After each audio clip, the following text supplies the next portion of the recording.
आज हम एक ऐसे सोर्स पर नजर डालने वाले हैं जो एक बहुत ही कह सकते हैं प्रोवोकेटिव सवाल उठा रहा है। सवाल ये है कि आखिर वेस्टर्न टेक प्लेटफॉर्म्स पर जो हिंदू कंटेंट है उसके साथ हो क्या रहा है। तो चलिए इसी में थोड़ा और गहरा उतरते हैं। ये सोर्स जो है ना वो अपनी बात इसी एक सवाल से शुरू करता है और यही सवाल हमारी पूरी पड़ताल की नींव रखता है। सवाल ये कि पश्चिमी प्लेटफॉर्म हिंदू कंटेंट को खतरनाक बताकर उसे बैन क्यों करते हैं। अब अपनी बात को समझाने के लिए ये सोर्स कुछ हैरान करने वाले एग्जाम्पल्स सामने रखता है। जैसे सोचिए, एक बच्चा सिर्फ ये कह रहा है मुझे अपने धर्म से प्यार है, या फिर कोई क्रिएटर गीता समझा रहा है या किसी मंदिर के बारे में पोस्ट कर रहा है।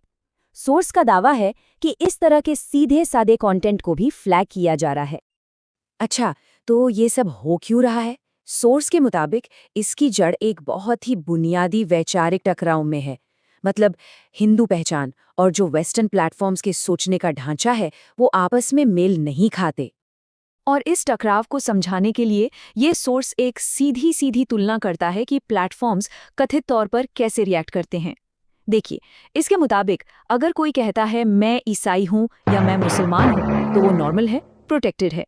लेकिन अगर कोई कहता है मैं हिंदू हूं और मुझे इस पर गर्व है तो उसे प्रॉब्लमैटिक मान लिया जाता है।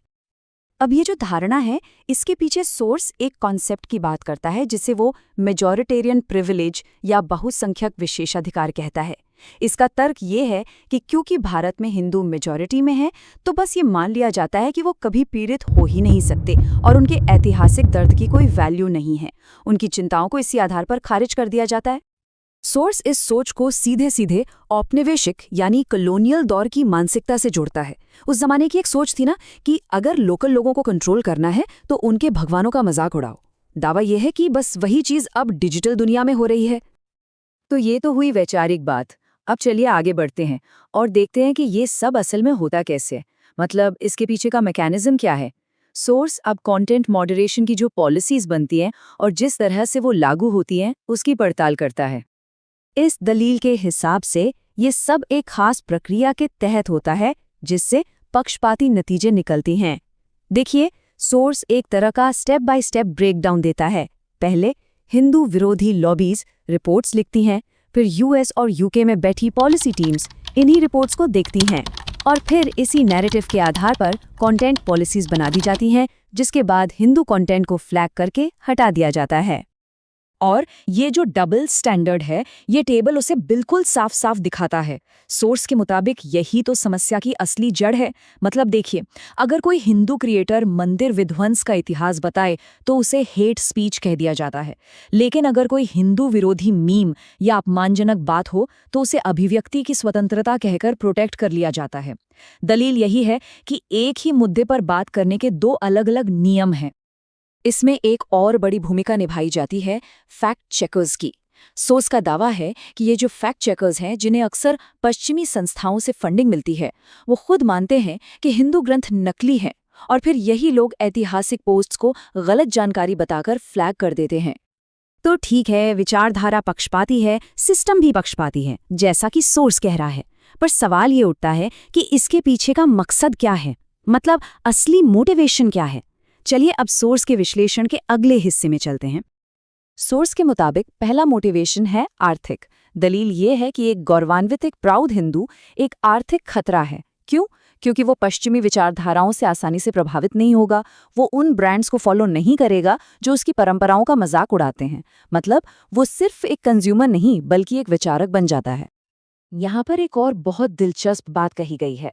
लेखक का मानना है कि ये जो प्लेटफॉर्म्स हैं ये विक्टिम इकोनॉमी पर चलते हैं। मतलब ये गुस्से और आक्रोश वाले नैरेटिव्स को बढ़ावा देते हैं और जो हिंदू नैरेटिव है वो अक्सर जुझारूपन यानी रेजिलियंस का है, विक्टिमहुड का नहीं।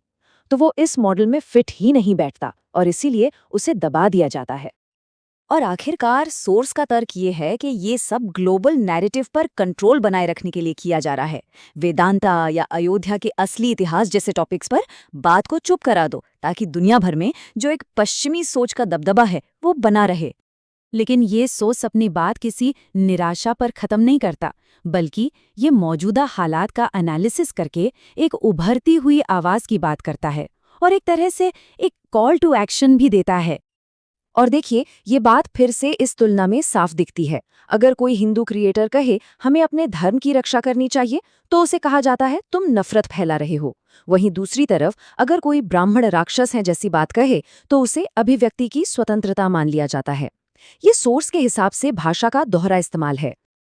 और सोर्स का दावा है कि इन सारे बैन और प्रतिबंधों के बावजूद हिंदुओं की एक नई पीढ़ी सामने आ रही है।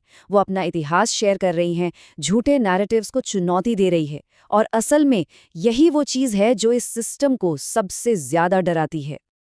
तो कुल मिलाकर बात यह है कि सनातन खतरनाक नहीं है। हाँ, ये उन लोगों के लिए ज़रूर खतरनाक है जो सब कुछ कंट्रोल करना चाहते हैं। ये सोर्स पूरी बहस को इसी एक लाइन से एक नया मोड़ दे देता है। और आखिर में ये सोर्स हमें एक बहुत ही जबरदस्त सवाल के साथ छोड़ जाता है।